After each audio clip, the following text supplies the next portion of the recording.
অগ্নিকুণ্ড গ্রামের সন্ধ্যা নেমে এসেছে ভারী হয়ে। আকাশটা কোনো অজানা অভিমানে কালো মেঘে ছেয়ে গেছে। কিছুক্ষণের মধ্যেই মরমর করে বৃষ্টি নামল, তার সঙ্গে কান ফাটানো বজ্রপাত, আর দমকা হাওয়ায় গাছগুলো এপার থেকে ওপার তুলছে। গ্রামের ছোট ছোট বাড়ির উপরে খড়কুটার চাল দমকা হাওয়ায় যেন খড়কুটোগুলো উড়ে উড়ে পড়ছে মাটিতে। বৃষ্টির পানিতে তা ভেসে যাচ্ছে। বৈশাখের ঝড় বৃষ্টিতে গ্রাম বাংলা যেন এক অন্য রূপ নেয়। অগ্নিকুণ্ড গ্রাম এখনো আধুনিকতার ছোঁয়া পায়নি। ফাঁকা ফাঁকা বাড়ি, কাঁচা রাস্তা, রাস্তার মোড়ের মাথায় একটি চায়ের দোকান। গ্রামের লোকজন সে দোকানেই চায়ের আড্ডা বসায়। সন্ধ্যায় তো চায়ের আড্ডা আরও জমে যায়। এদিকে নিতাই কাকা অপেক্ষায় আছে কখন বৃষ্টি ছাড়বে আর তিনি চায়ের আড্ডায় গিয়ে বসবে। বৃষ্টি একটু থামতে না থামতেই রাস্তায় বের হলেন নিতাই কাকা। ওনার আবার সন্ধ্যায় এক কাপ চা আর বিড়িতে টান না দিলে হয় না। বৃষ্টিটা তেমন একটা ছাড়েনি। ফিরফিরানি বৃষ্টি গাছের পাতায় পড়ে, সেটা আবার ফোঁটা ফোঁটা হয়ে রাস্তায় পড়ে। রাস্তা দিয়ে ছাতা হাতে নিতাই কাকা রওনা দিয়েছে পরাণ কাকার চায়ের দোকানে। চায়ের দোকানে লণ্ঠন জ্বালিয়ে পরাণ কাকা চা বানাচ্ছে। সেখানে আগে থেকেই লোকজন চা খাচ্ছিলেন। দোকানের সামনে দিয়ে দু একজন লোক ছাতা নিয়ে যাচ্ছে।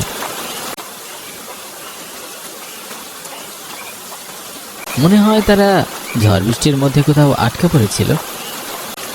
এখন বৃষ্টি একটু ছেক দেওয়ায় কারো হাতে আবার বাজারের ব্যাগ, কেউ আবার সাইকেল নিয়ে যাচ্ছে।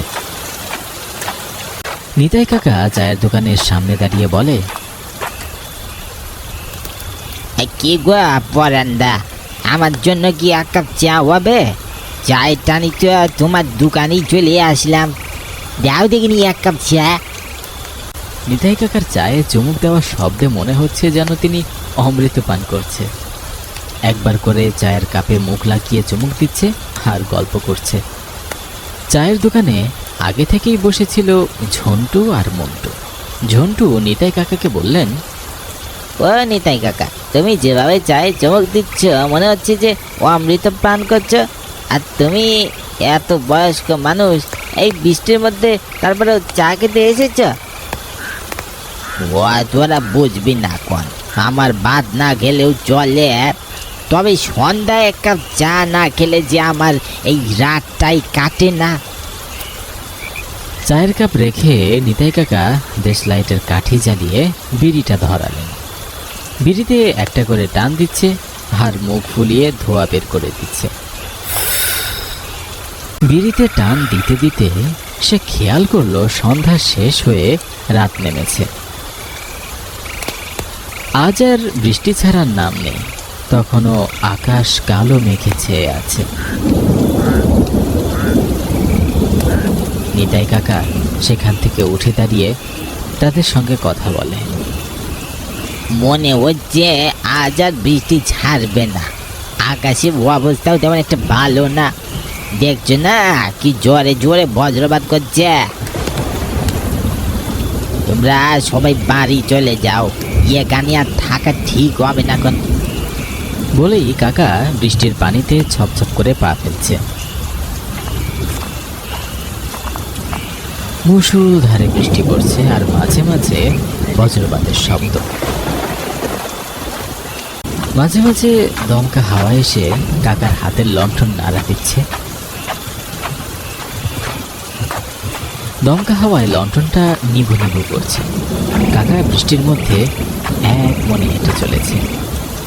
এমন সময় রাস্তার পাশে ঝোপের মধ্যে একটি কুঠির দেখা যাচ্ছে। কুঠিরে মিটমিট করে আলোও জ্বলছে, আর সেখান থেকে নরম স্বরে ভেসে আসছে, কানাই, বৃষ্টির মধ্যে কোথায় যাচ্ছিস? এদিকে আয়, মাথায় বাজ পড়বে, তুই মরে যাবি। আমার কুঠিরে আশ্রয় নে। কথা শেষ হতে না হতেই খুব জোরে ঝড় উঠে আর মুষলধারে বৃষ্টি পড়া শুরু করে, আর জোরে জোরে বাজ পড়ে। কানাই কাকা সেখানে থমকে যায়। পরিস্থিতি সুবিধা না, এটা দেখে সে কুড়ে ঘরের দিকে ছোপ ছোপ করে পা ফেলে, হেঁটে হেঁটে যায়। চারিদিকটা কেমন জানি ঝুপটি মেরে আছে, নির্জন জায়গা, আশেপাশে কোনো ঘর বাড়ি দেখা যাচ্ছে না। চারিপাশটায় গাছপালায় ঘেরা, মাঝে মধ্যে গাছের পাতার মধ্যে থেকে পাখপাখালির পাখা ঝাপটানোর শব্দ পাওয়া যাচ্ছে। সে কুড়ে ঘরের সামনে গিয়ে দেখে দরজাটা খোলা। সে কুড়ে ঘরে ঢুকে চারিদিকটায় চোখ বুলিয়ে নেয়, সেখানে কাউকেই দেখতে পায় না নিতাই কাকা। তার মনে কৌতূহল জাগে। সে দাঁড়িয়ে একলা মনে বলে, কেউ তো নেই, এখান থেকেই তো ডাকছিল, কিন্তু কাউকেই তো দেখছি না বাবু। কুড়ে ঘরের ভেতরে একটা লণ্ঠন জ্বলছে টিমটিম করে। ভেতরটা কেমন যেন গা ছমছমে এক পরিবেশ। বৃদ্ধ বয়স্ক কানাই কাকা একটু ভয়ে থমকে যায়। বৃষ্টির ঝড়ো হাওয়ায় কেমন একটা আতঙ্ক ভেসে বেড়াচ্ছে। বৃদ্ধ কানাই কাকা আন্দাজ করছে এখানে কিছু একটা ঘটতে চলেছে, কিন্তু কি সেটা তার অজানা। কিছুক্ষণ পর আবারও তার কানে ভেসে আসছে, কিরে নিতাই, এসেছিস? হ্যাঁ, আমি এখানে একাই থাকি রে। কানাই কাকার ভেতরে একটা অজানা রহস্য নাড়া দিতে শুরু করে।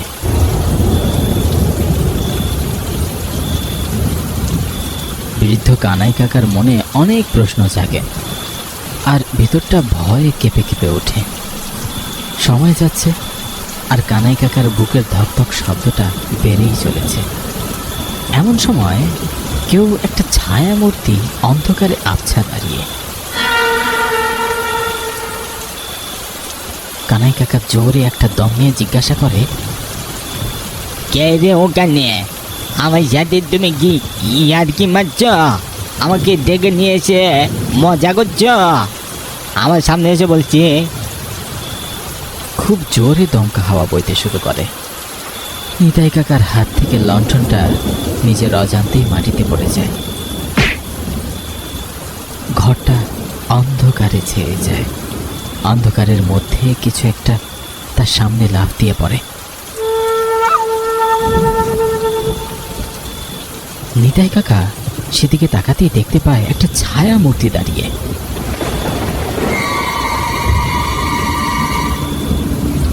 অন্ধকারে চোখ দুটো মিটমিট করে জ্বলছে। বাহিরে বিদ্যুৎ চমকানোর আলোতে খানিকটা সেই বিভৎস চেহারার ছায়া মূর্তিটাকে দেখা যাচ্ছে। একটা কাঁচা মুরগি হাতে সে বড় বড় দাঁত বের করে কড়মড় করে কামড় দিচ্ছে।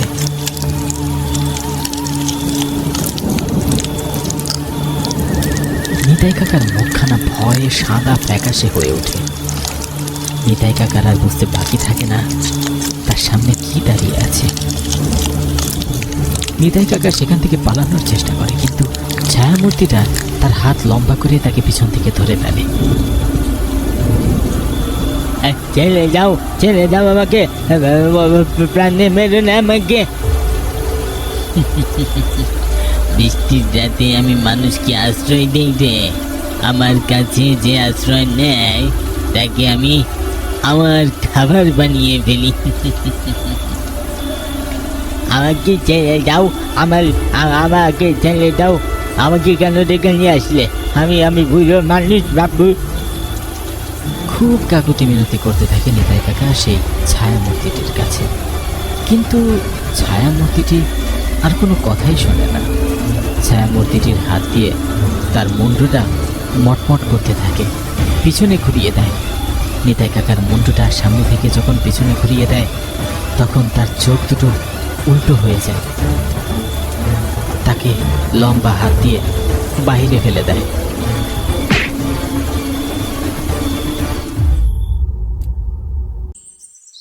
কাদামাটির উপরে নিতাই কাকার নিথর দেহটি পড়ে আছে। তাকে ঘিরে গ্রামের লোকজন নানান কথা বলছে। কেউ বলছে গতকাল বজ্রপাতে নিতাই কাকার মৃত্যু হয়েছে, তো কেউ বলছে অন্য কিছু। গ্রামের লোকের কাছে কাকার মৃত্যুটা একটা রহস্য। আমার কাছে তো ভালো ঠেকছে না, তোমরা যেটাই কও আমার মনে হইতাছে আনাইটার মৃত্যু এমনি এমনি হয় নাই।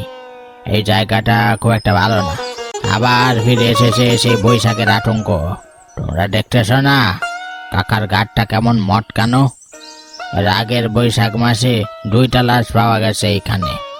ওই 2টা লাশেরও একই রকম ঘাড় মটকানো ছিল। পরাণ কাকার কথায় গ্রামের সবার মধ্যে একটা আতঙ্ক ছড়িয়ে পড়ে। সবার চোখে একটা ভয়ের ছাপ ফুটে ওঠে। বারবার বৈশাখ কি নিয়ে আসে সেই গ্রামে, আর প্রাণ দিতে হয় গ্রামের নিরীহ মানুষদের। গ্রামের লোকেরা চায় এটার একটা বিহিত করতে। কাকার নিথর দেহখান শুকনো কাঠ দ্বারা চিতায় পড়ছে। কটকট করে শব্দ বেরিয়ে আসছে চিতার মধ্য থেকে। মনে হচ্ছে কাকার শরীর থেকে হাড়গুলো খুলে খুলে পড়ছে, রগগুলো পটপট করে ছিঁড়ে যাচ্ছে। গ্রামের লোকজনরা নীরবে দাঁড়িয়ে দেখছে। আর পরাণ কাকা তখন বলে ওঠে, আজ থেকে সন্ধ্যায় চায়ের আড্ডা আর জমে উঠবে না। নিতাই কাকা গল্পে আর ছন্দে মেতে তুলতেন চায়ের আড্ডা। আজ থেকে সেটা আর হবে না। সব যেন চিতার আগুনের সাথে মিশে গেল। চায়ের আড্ডায় যারা বসে থাকতেন তাদের মুখখানা একেবারে মলিন হয়ে গেছে।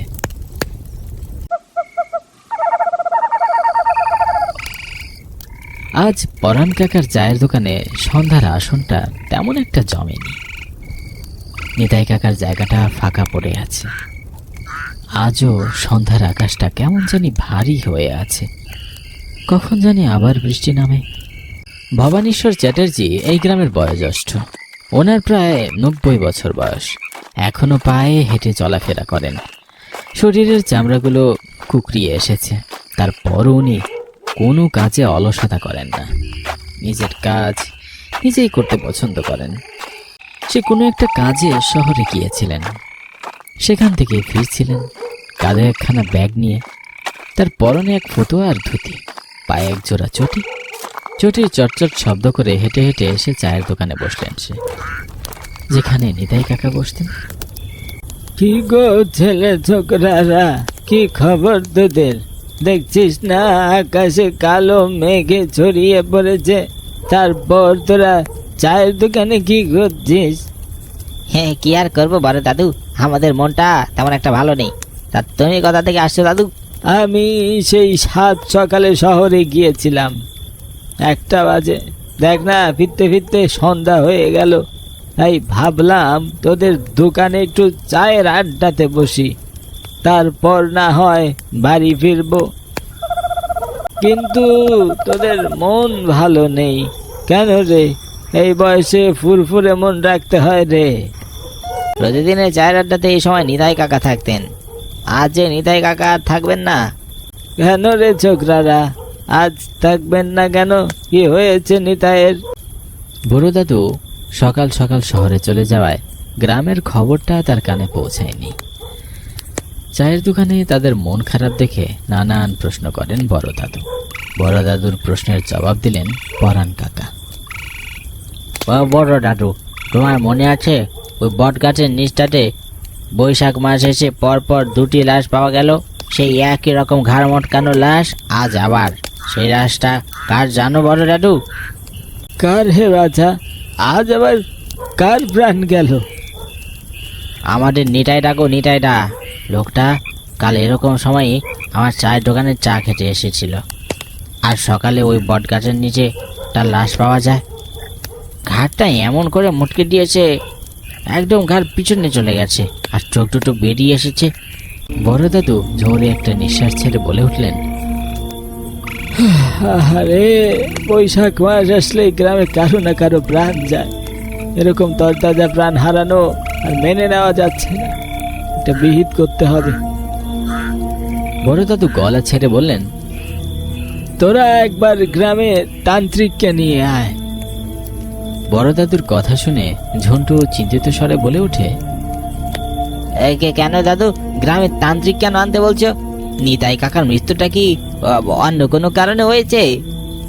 বড় দাদু ঝন্টুর কথা শুনে একটু হেসে বলে উঠল, ওরে বোকা, তোর মনে নেই গেল বৈশাখ মাসে আমাদের গ্রামের নির্মলের ছেলে নরাধনের লাশ পড়েছিল ওই বটগাছের নিচে? গ্রামের সেই শোক কাটিয়ে উঠতে না উঠতেই কয়েকদিনের মাথায় আবার আমার জ্যাঠাতো ভাই মরে পড়েছিল। তাদেরও ঘাড় মটকানো ছিল পিছন থেকে। তোরা কি মনে করেছিস সেটা সাধারণ মৃত্যু? না রে, ওখানে কোনো নরপিশাচের বসবাস আছে। তোরা কি একটা তান্ত্রিক নিয়ে আয়, আমি তোদের সঙ্গে থাকবো। আমার বয়স হয়েছে, আমি অত হাঁটা চলা করতে তো পারি না। মন্টু আর ঝন্টু এরা দুই বন্ধু। এরা যেন দুটি আত্মা, একটি প্রাণ।